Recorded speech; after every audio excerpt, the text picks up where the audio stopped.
की तादाद में नहीं, लाखों की तादाद में मछलियाँ यहाँ पर ऊपर आ जाती है। 3-4 घंटे के बाद वो मर जाती है और ये हमारा जितना भी ये चैनल है ना, ये पूरा ये मछलियों से भर जाता है। डिटेल स्टडी के बाद एक रिपोर्ट 2016 में छापी गई, जिसके मुताबिक पाकिस्तान में 80% जो स्टॉक्स हैं वो डिप्लीशन के करीब हैं।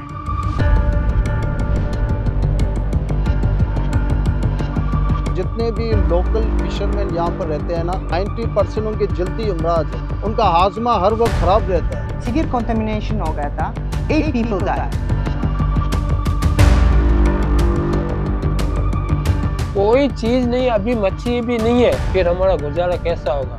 हम देने वाला जगत अभी लेता हूँ और पैसे वाले के पीछे घूमता रहता हूँ, ऐसी मेरी हालत हो गई है। अगर हम इसी तरीके से चलते रहे तो 2030 के बाद हम एक डिजास्टर की तरफ जा रहे हैं।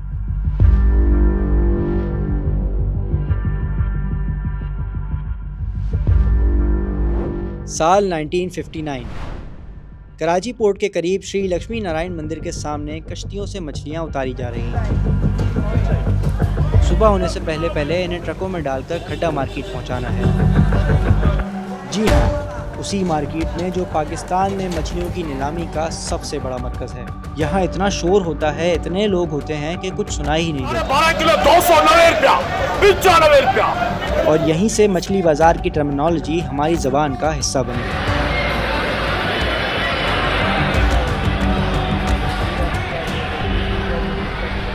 लेकिन फिर एक दिन कई ट्रकों से बाजार को घेर लिया जाता है और फिर एक आवाज़ गूंजती है, आज से यहाँ कोई मार्केट नहीं लगेगी, सब अपना सामान समेटें।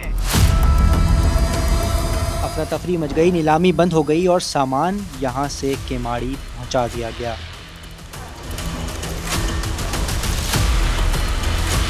लेकिन क्यों? आखिर किसने समंदर के सुकून में जहर घोला? वो शहर जिसका नाम ही एक माहीगीर खातून के नाम पर पड़ा, क्या वहाँ से फिशरीज का कारोबार हमेशा के लिए ख़त्म हो जाएगा? क्या मछलियाँ हमारे पानियों को हमेशा के लिए अलविदा कह देंगी? मेरा नाम मोहम्मद अहमद है और इन तमाम सवालों के जवाबात हम इस वीडियो में सबूतों, गवाहियों और अनकही कहानियों की रोशनी में तलाश करेंगे।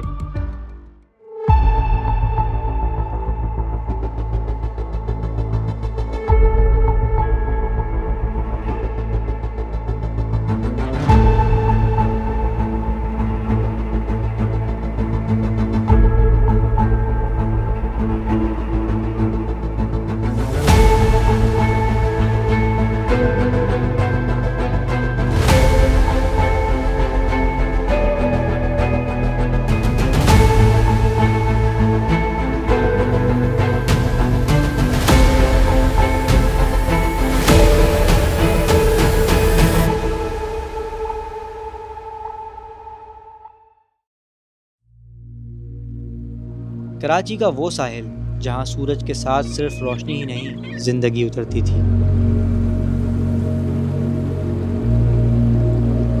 जहां समंदर की लहर के साथ रौनकें आती थीं, ख्वाबों की ताबीर होती थी। जिस साहिल पर दुनिया की नायाब तरीन हम्बैक व्हेल पाई जाती थी, आज की नायाब सुआ मछली तब आम हुआ करती थी। 65 की बात है, सुआ मारा था तो 10-15 सुआ गुंजी में आ गया हमारा नाक आता तो बोला कह दो किसी को लाच वाले को तो साला वाला पकड़े। मेरे ख्याल पे तो अभी 10 लाख तक मिलता है। वजह सिर्फ ये इस तरफ फूटी गया, गोश्त का कोई कीमत नहीं, खाने के लिए ऐसी लज्जत वाली भी नहीं है।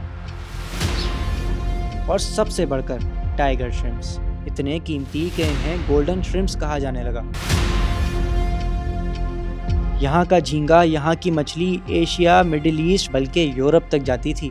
पहली दफ़ा ये शुरू किया है 1969 में। उस वक्त तकरीबन 100% हम झींगा एक्सपोर्ट करते थे, लेकिन 1980 और 88 तक तकरीबन हमारे पास 90% फ्रोज़न फिश झींगा होती थी। लेकिन फिर सोने के अंडे देने वाली इस मुर्गी को ज़िबह कर दिया गया, सब कुछ बर्बाद हो गया। हमारे टाइम में इतनी मच्छी थी जो जिसमें भी मच्छी मारे, जाला बना के मारे, झींगा मारो, पापलेट मारो, पल्ला मारो, सुआ मारो, तोतर मारो, जो मच्छी चाहिए हम उस टाइम पे जाला बना के मच्छी मारता था। प्रॉब्लम मच्छी का कोई भी नहीं था। ये कहानी सिर्फ मछलियों की नहीं बल्कि हर उस शख्स की कहानी है जिसका हर दिन हर ख्वाब इस समंदर से जुड़ा था। लेकिन वो तेज़ी से फैलती इस इंडस्ट्री की डार्क साइड से वाकिफ न थे, नहीं जानते थे कि वक्त इनकी खुशहाली को निगल जाएगा।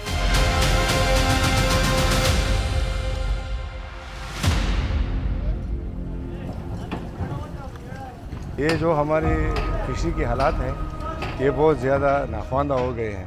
जो हमारे जो ज़िंदगी है ये बहुत अज़मियत के साथ अभी गुजर रही है। आप देख सकते हैं ये जो हमारे पानी है इसमें जो कचरा है, ये जो हमारे टापे हैं ये सारे टूट फूट पड़े हुए हैं, कोई हमें पूछने वाला नहीं है।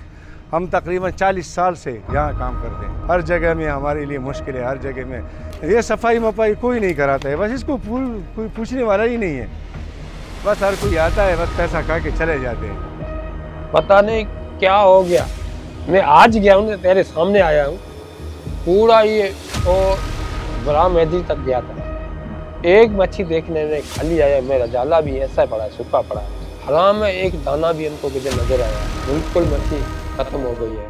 देखिए इस वक्त तो हमारी टोटल कैपेसिटी के हमारी सिस्टम 20 से 30% ऑलमोस्ट चल रहे हैं। अब जाहिर बात है कि जब कैच ही कम होगा तो हम उसको किस तरह प्रोसेस करेंगे, जितना कैच आएगा उसको प्रोसेस किया जाएगा। तो इसकी डिक्लाइन की वजह यही है कि कैच कम हुआ है, तो इंडस्ट्री भी हमारी बुरी तरीके से इस चीज़ को सफ़र कर रही है।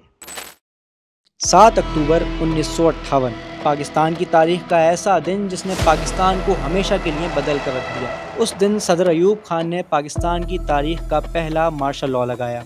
पाकिस्तान बदल गया और दारुल हुकूमत कराची थी। अयूब खान ने हुकूमत के अगले साल कराची फ़िश हार्बर का प्रोजेक्ट शुरू किया ताकि माहीगीरी के शोबे को बेहतर बनाया जा सके और हाँ, टैक्स का निज़ाम भी नाफिज हो सके। 1945 में बनने वाली फिशरमैन कोऑपरेटिव सोसाइटी को हार्बर मुंतकिल करने का हुक्म हुआ। ताजरों ने इनकार कर दिया और एहतजाज शुरू हुआ। लेकिन ये कोई जमहूरी हुकूमत नहीं। किसी भी मुल्क की पहली आमरीत और पहली बादशाहत बहुत सख्त होती है। नतीजा ये निकला कि एक रेगुलेशन के तहत सोसाइटी को ज़बरदस्ती फ़िश हार्बर मुंतकिल कर दिया गया और यूं खड्डा मार्केट की रौनकें हमेशा के लिए ख़त्म हो गईं।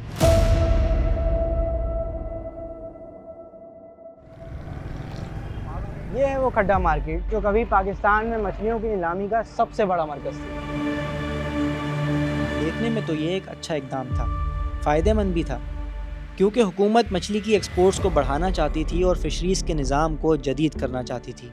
यानी मछली जैसे ही पकड़ी जाए फौरी प्रोसेसिंग के मरहले में जाए ताकि इसे ताज़ा रखा जा सके। पहले होता ये था कि मछली आधे घंटे में खड्डा मार्केट पहुंचती थी और पुराने तरीक़ों की वजह से ख़राब भी हो जाती थी, तो हुकूमत ने मछली की सफाई और पैकिंग के यूनिट्स लगाए।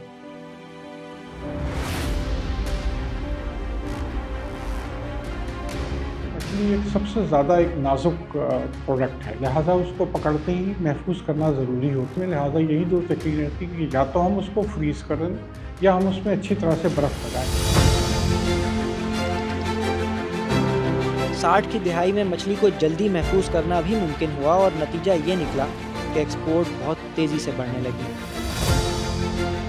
कराची के साहिलों से निकलने वाले श्रिम्प्स यानी झींगों की डिमांड तो आसमान पर पहुंच गई। ऐसा है कि झींगा जब पाकिस्तान में पीक सीज़न था जो 70 और 80 के दिहाई में था और 90 तक भी चला है, उसमें तकरीबन हम 30 से 35 हज़ार टन झींगा पकड़ते हैं।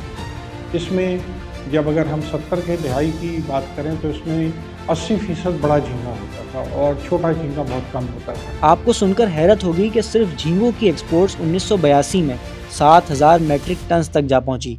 जापान, अमेरिका, हांगकांग और मिडिल ईस्ट के कई ममालिक पाकिस्तानी झींगे के बड़े ख़रीदार थे। पाकिस्तानी झींगा और मछली जापान के रेस्टोरेंट्स से लेकर अमेरिकी मार्केट्स तक पहुंच चुके थे, क्योंकि पाकिस्तान सिर्फ मछली नहीं बेच रहा था बल्कि दुनिया को एक नया जायका दे रहा था, एक भरोसा, एक नाम दे रहा था। और फिर एक ऐसा स्टेप उठा जिसने सब कुछ बदल दिया। तेज़ी से बढ़ती हुई फिशिंग इंडस्ट्री को तो समझें ब्रेक लग गई।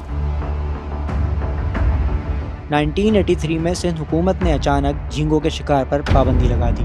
ये ऐलान मछेरों पर बिजली बनकर गिरा। रोज़गार छिन जाने का खौफ इन्हें सड़क पर ले आया। पाकिस्तान में फ़िश के स्टॉक्स का कम होने का पहली दफ़ा अंदाज़ा 1973 में हुआ, जबकि झींगे की पैदावार में कुछ कमी को रिपोर्ट किया गया, क्योंकि झींगे की कश्तियाँ जो उस वक्त 300 से 400 की रिक्वायरमेंट थी, उस ज़माने में तकरीबन 1000 के करीब पहुँच चुकी थी। तो कैच पर बोट यानी एक कश्ती जो मछली पकड़ झींगा पकड़ती है उसमें कमी देखी थी, और ये सिलसिला उसके बाद से जारी है। तमाम मछलियाँ और झींगा जितना कश्तियाँ 70 और 80 और 90 की दहाई में पकड़ती थी उसमें कमी होती चली गई।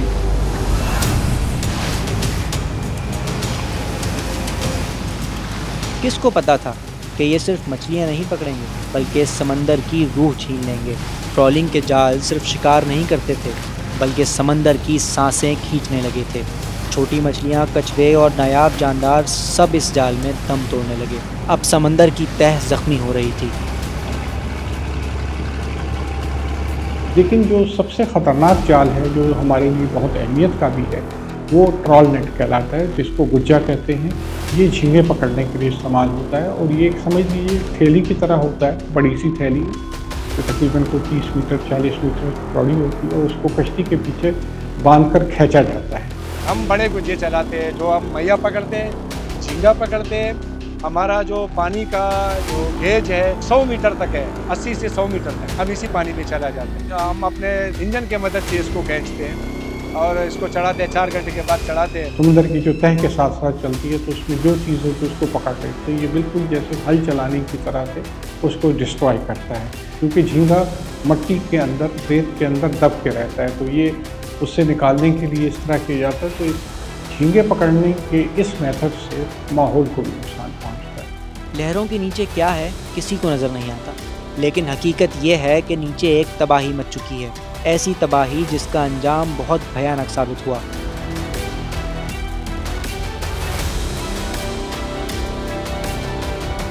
अमेज़न के जंगल सोचे, जहाँ पर हर किस्म की जानवर है, हर किस्म की।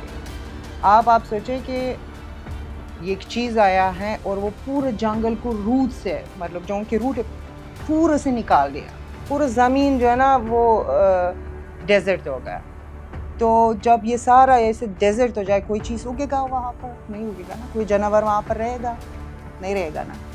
कुछ भी नहीं रहेगा, इंसान भी नहीं रहेगा। तो ये सेम सिस्टम अंडर वाटर यही हो रहा है।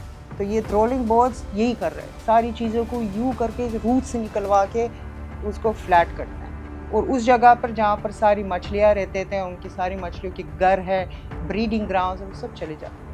जब आप सोचिए कि तकरीबन 2,500 से 3,000 ऐसी कश्तियाँ दिन रात समुद्र के किनारे इस बॉटम पर इसको डिस्ट्रॉय करते जाएंगे तो इसका कितना नुकसान होगा। इतना कुछ सहने के बाद भी समंदर खामोश है। इसकी तह में कई कहानियाँ छुपी हुई हैं जिनका आगाज़ होता है 1965 से, जब पाकिस्तान ने सोवियत यूनियन से एक मुआहिदा किया और बड़े फिशिंग ट्रॉलर्स हासिल किए। अगले कुछ सालों में इन ट्रॉलर्स की तादाद सिर्फ 3 से 1600 तक जा पहुंची। 1968 में सोवियत यूनियन को इजाज़त भी दी गई कि पाकिस्तान के पानियों में रिसर्च करे, माहीगीरी को बेहतर बनाए और अमले को ट्रेनिंग दे। खैर 1971 में सोवियत यूनियन ने पाकिस्तान को $2 करोड़ 60 लाख का कर्ज भी दिया ताकि यहाँ एक बड़ा फिशरी कॉम्प्लेक्स बनाया जा सके।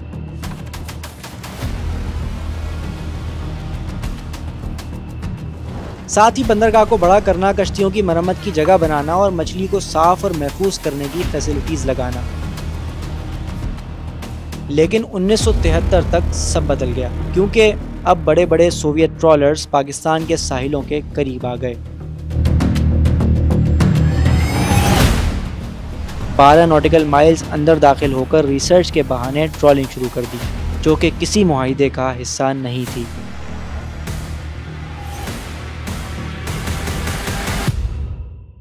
और यहाँ से वो हुआ जिसने मकामी माहीगीरों को बर्बाद करना शुरू कर दिया।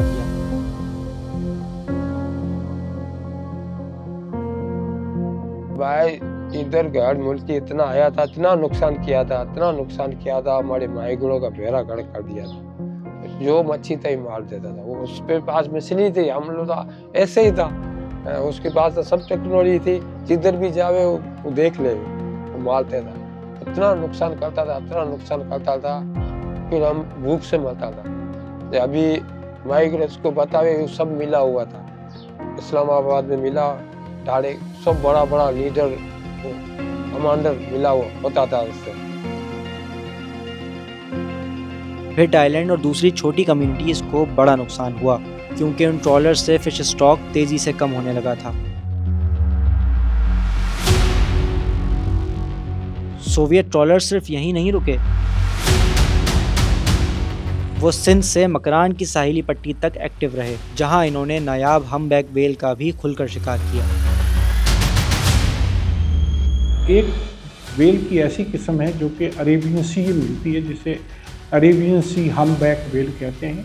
ये दुनिया के किसी और इलाके में नहीं मिलती है और ये बहुत बड़ी तादाद में यहाँ मौजूद थी, लेकिन रशियन ने 1960 के अराउंड इस पर बहुत बड़ी फ़िशिंग की और इसको तकरीबन ख़त्म कर दिया। अब इसका स्टॉक रिकवर हो रहा है, लेकिन इसके बावजूद ख्याल है ये सिर्फ 100 स्पेसिमेन रह गए हैं या उससे भी कम रह गए हैं। फिशिंग कम्युनिटी बर्बाद होने लगी, उनके पोर्ट्स वीरान होने लगे, धंधा रुकने लगा, एहतजाज और भूख हड़ताल आम हो गई और फिर बिलाखिर हुकूमत को एक्शन लेना पड़ा। फिशरीज एक्सपर्ट डॉक्टर ज़ुबानोविक की स्टडी, FAO की सिफारिशात और सिंध फिशरीज ऑर्डिनेंस 1980 के तहत जून 1983 में एक अहम फैसला किया गया।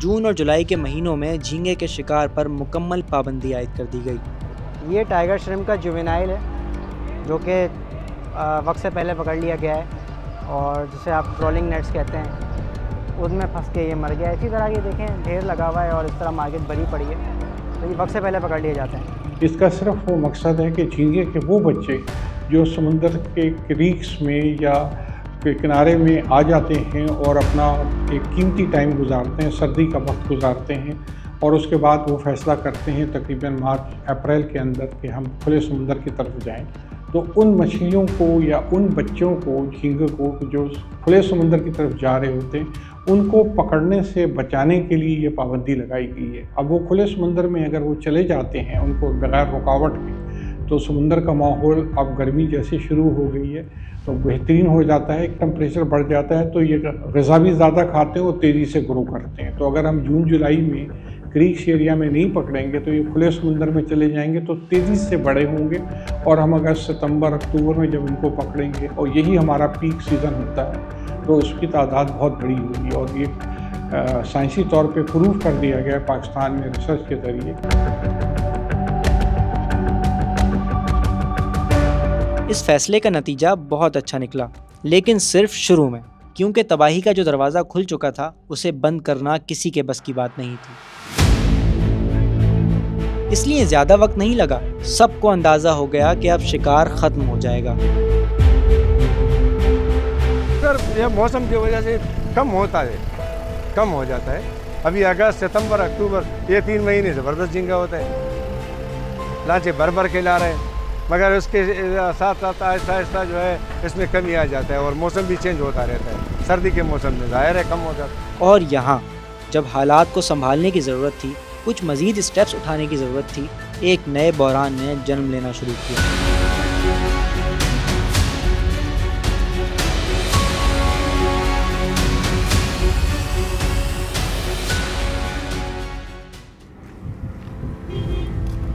जिनको हम किसी ज़माने में नदियाँ कहते थे, अब नदी, लयारी नदी, अब वो नदियाँ नहीं रही, अब वो गटर नाले बन चुके हैं। इनके किनारों पे बड़े बड़े फैक्ट्री जोन कायम हैं, चाहे ये फेस 8 डिफेंस में आप जाके देख लें या फिर आप कराची हार्बर के उस तरफ जहाँ से लयारी नदी दाखिल हो रही है बंगाली पहाड़े से, वहाँ से आप देख लें कि आपको गटर नजर आएगा। और अब कराची की इंडस्ट्रीज़ का रुख समंदर की तरफ था।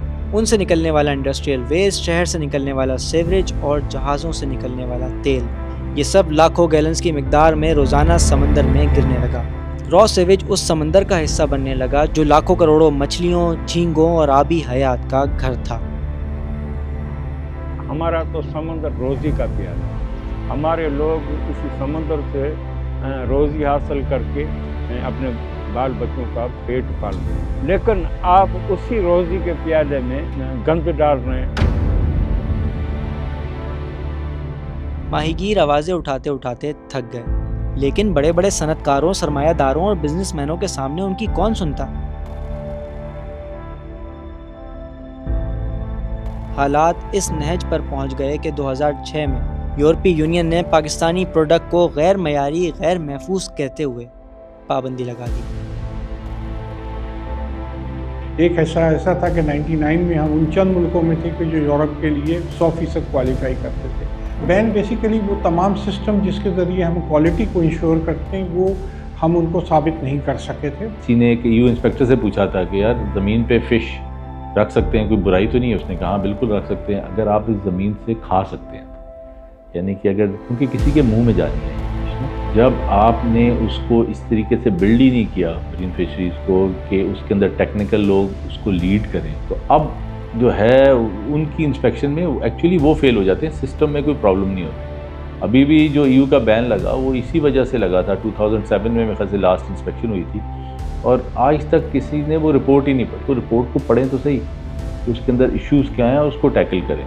लोग जो हैं कि जी हार्बर में प्रॉब्लम है, ये प्रॉब्लम है, उसमें कोई ऐसी चीज़ नहीं लिखी हुई थी। उसमें ये लिखा हुआ था कि जो कंडक्ट करा रहे थे वो सही तरीके से कंडक्ट नहीं करा सकते। उनकी इंस्पेक्शंस में पाकिस्तान बुरी तरह नाकाम हुआ और नतीजा, हम अपने सबसे बड़े ख़रीदार को खो बैठे। ये खबर मछली पकड़ने वालों पर कयामत बनकर टूटी। बड़ा ताजिर हो या छोटा मछेरा, इस पेशे से वाबस्ता हर शख्स अब परेशान था। लेकिन सवाल अब भी यही था, इस सब का जिम्मेदार कौन है? कोई शख्स, कोई निज़ाम या कोई रवैया? माहीगीरों ने तो ये सब अपनी आंखों से देखा। वो 80 की दिहाई से चीख रहे थे कि साहिल के करीब शिकार कम हो रहा है। उन्होंने खबरदार भी किया, मगर अफसोस किसी ने उनकी बात ना सुनी। पाकिस्तान की फिशरी इंडस्ट्री उरूज से ज़वाल की गहराइयों तक पहुँच गई।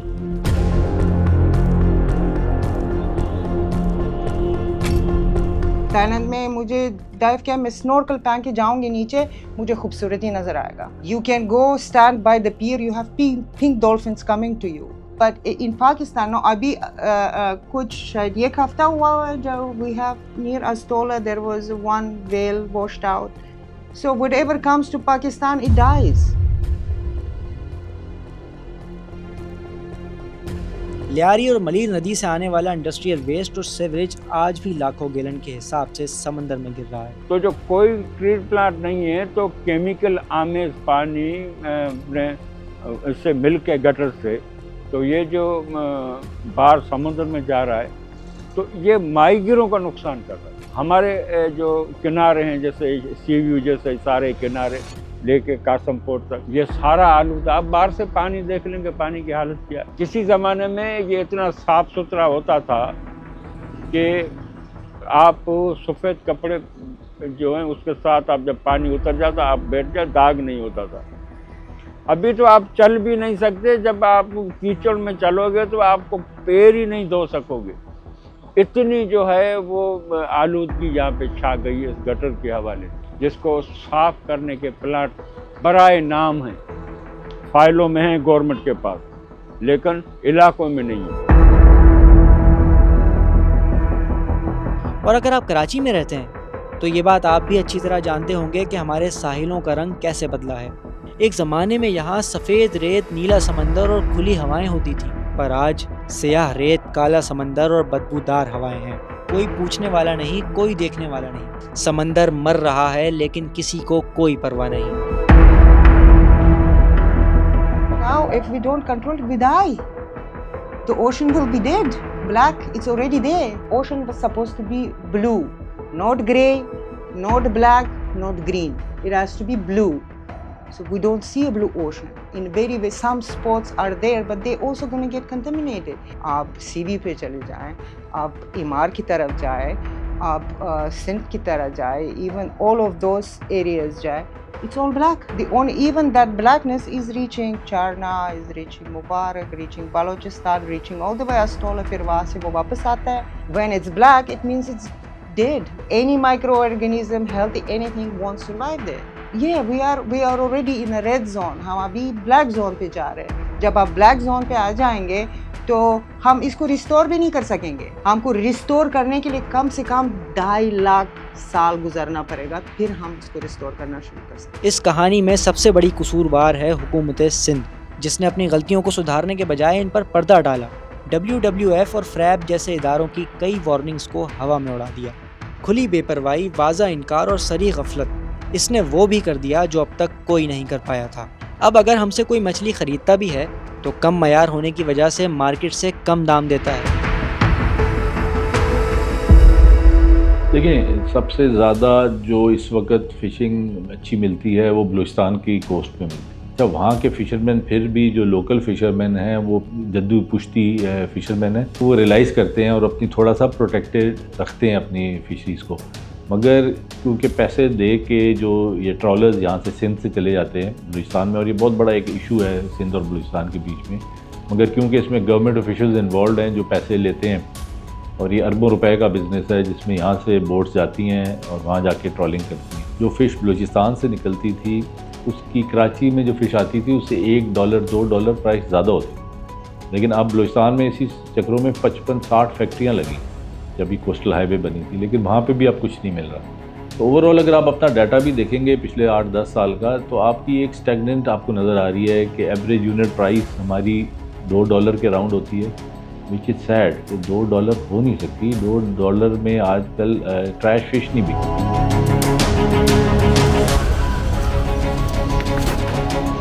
तकरीबन 7-8 करोड़ मेट्रिक लीटर ये फुजला पूरा इनका समंदर में गिरता है।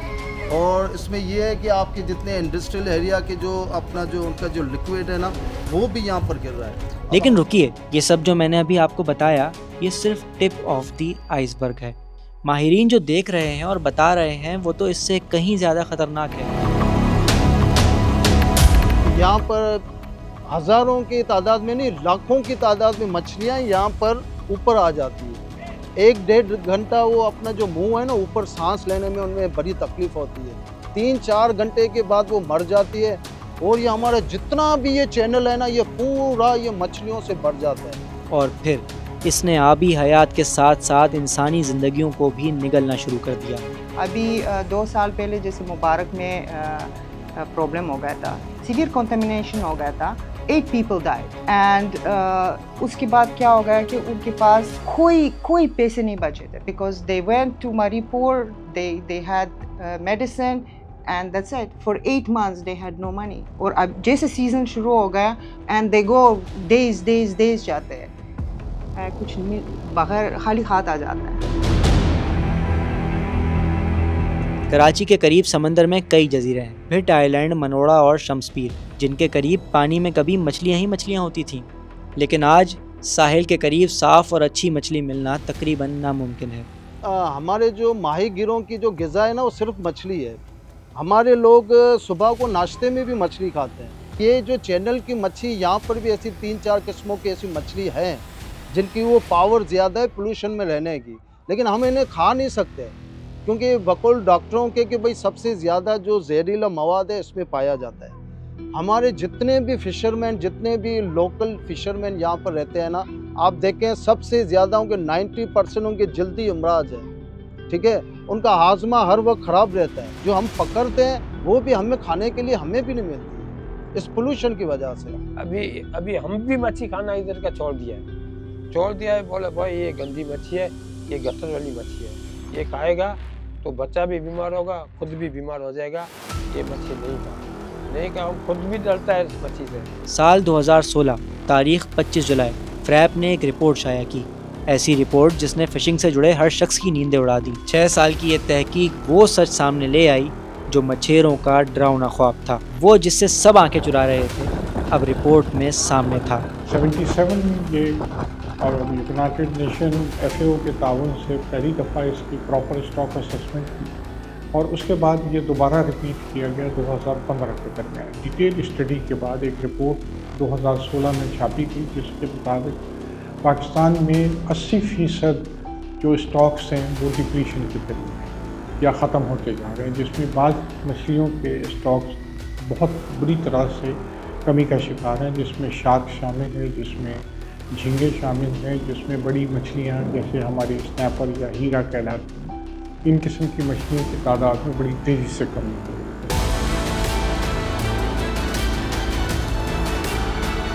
पाकिस्तान के साहिलों से 80% मछली ख़त्म हो चुकी है। इस रिपोर्ट के मुताबिक पाकिस्तानी फ़िशरी स्टॉक्स बुरी तरह एक्सप्लॉइटेड हैं और ये सब होने के बावजूद, सामने नज़र आने के बावजूद एक्सप्लॉयटेशन में कोई कमी ना आई, जैसे किसी के कान पर जूं तक ना रेंगी। शायद इसलिए कि इंसान लालच में अंधा हो जाता है। एक ऐसे वक्त में जब झींगों की एक्सपोर्ट सिर्फ 20% रह गई थी, ट्रॉलर्स की तादाद तेज़ी से बढ़ने लगी। जी हाँ, आज इस हाल में भी हमारे समुद्रों में 20,000 से ज़ायद ट्रॉलर्स मौजूद हैं। लेकिन जब झींगा बचा ही नहीं तो ये शिकार किसका कर रहे हैं? ट्रॉलर्स ने अब अपना रुख कर लिया है ट्रैश फिश की तरफ। ये वो सस्ती मछली है जो पोल्ट्री फीड में इस्तेमाल होती है और बदकिस्मती से इसका बड़ा हिस्सा मछलियों के बच्चे होते हैं। और ये जो जिसको ट्रैश फिश कहते हैं, ये हाई वैल्यू फिश का जुवेनाइल है। तो जब आपने ये कैच करना शुरू कर दिया तो इससे सारी आपकी जो हाई वैल्यू फिशेस थी वो ख़त्म हो गई। यानी कि जब मैंने शुरू किया था तो जो सबसे छोटा क्रैब आता था वो 120 ग्राम्स का आता था और बहुत हाई वैल्यू में जापान और कोरिया बिकता था। अब 90% जो क्रैब आ रहा है वो 60 ग्राम्स का, साइज़ आधा हो गया, क्योंकि 1 मिलियन अंडे हर मछली के नीचे और क्रैब में लगे होते हैं, जिसको हम ऐसे काट के ट्रैश में फेंक देते हैं। जबकि पूरी दुनिया में अगर कोई भी फ़िश विथ एग्स पकड़ी जाए तो $20,000 से $25,000 जुर्माना है। तो यहाँ पे क्योंकि ऐसा कुछ कानून है नहीं, तो आप एग्स के साथ वाली फ़िश, क्रैब्स, ये सारे पकड़ते रहे। तो इस वजह से आहिस्ता आहिस्ता सारी क्रॉप्स आपकी ख़त्म हो गई। मछेरों के मुताबिक आज भी रात के अंधेरे में ट्रॉलर्स साहिलों के करीब आते हैं और उन इलाकों में जाल फेंकते हैं जहां मछलियां पैदा होती हैं। आजकल एक वो नायलॉन का एक वो अपना जाल चल रहा है जिसको हम कतरो बोलते हैं। अब वो ये क्या कर रहे हैं कि भाई वो अपना एक तो वो पूरा एरिया को कवर कर लेते हैं और ये रात के वक्त ये मछली पकड़ते हैं। हेवी जनरेटर और हेवी जो LED की जो बड़ी बड़ी जो लाइट्स हैं, लाइट्स होती है, वो उनको यहाँ पर वो रखते हैं। अब जो वो लाइटें वहाँ पर जब रखते हैं तो नीचे से एक जो कीड़ा भी होता है वो भी यहाँ पर आ जाता है। नतीजा ये है कि आज कराची के मछेरे अपने सर्वाइवल की जंग लड़ रहे हैं। अभी मजबूरी है, हम जावेद किधर जावे, नहीं कोई पगार है हमारा, नहीं कोई रोजगार है, दूसरा कोई चीज नहीं, अभी मच्छी भी नहीं है, फिर हमारा गुजारा कैसा होगा? हम लोग इतना सुखी था, पूरे गांव को खिलाता था। तो अभी ऐसी सिस्टम बने गए, हम देने वाला जगत अभी लेता हूँ और पैसे वाले के पीछे घूमता रहता। ऐसी मेरी हालत हो गई है। वो जो कभी सुआ, पापलेट और सुरमई जैसी नायाब मछलियां शिकार करते थे, खुद खाते भी थे और एक्सपोर्ट भी करते थे, आज जेलीफिश जैसी नुकसानदेह मखलूक का सामना कर रहे हैं, जिससे कई मछेरों को जल्दी बीमारियां भी हो चुकी हैं।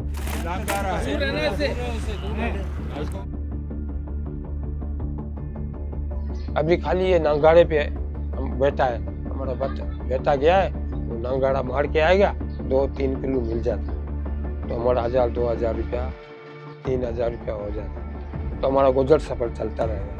मच्छी तो बिल्कुल नहीं है। जेली फिश जो है, हालांकि इसको शिकार करना अपने आप को बीमार करना है, बल्कि बीमारी को दावत देना। इसमें एक तो इसका इस तरह का गैस बनता है कि आपका सांस बंद होने लगता है और छींकें आपको इतनी आती है, वो अलग है, और जिस्म पे लगते ही खारिश शुरू हो जाती है। बहुत सारे मसाइल हैं इस जेली फिश को कैच करने के दौरान। ये इन्वेजिव स्पीशीज़ हैं, ये वहाँ आती हैं जहाँ पे बाकी मछलियाँ ख़त्म हो जाती हैं। जब बड़ी मछलियाँ ख़त्म हो गई तो ये आना शुरू हो गई, तो अब इसका एक्सपोर्ट हो रहा है। और ये अब हम बिल्कुल क्लैप्स के करीब हैं कि ये जब फिशेस आती हैं, ग्रे मलेट आती है, और अब सारी जो है ना, बिल्कुल हम bottom of the food chain इस वक्त एक्सपोर्ट कर रहे हैं। इन मसाइल से निपटने के लिए ना सिंध फिशरीज़ डिपार्टमेंट कुछ कर सका, ना मरीन फिशरीज़ की कोई कोशिश काम आई।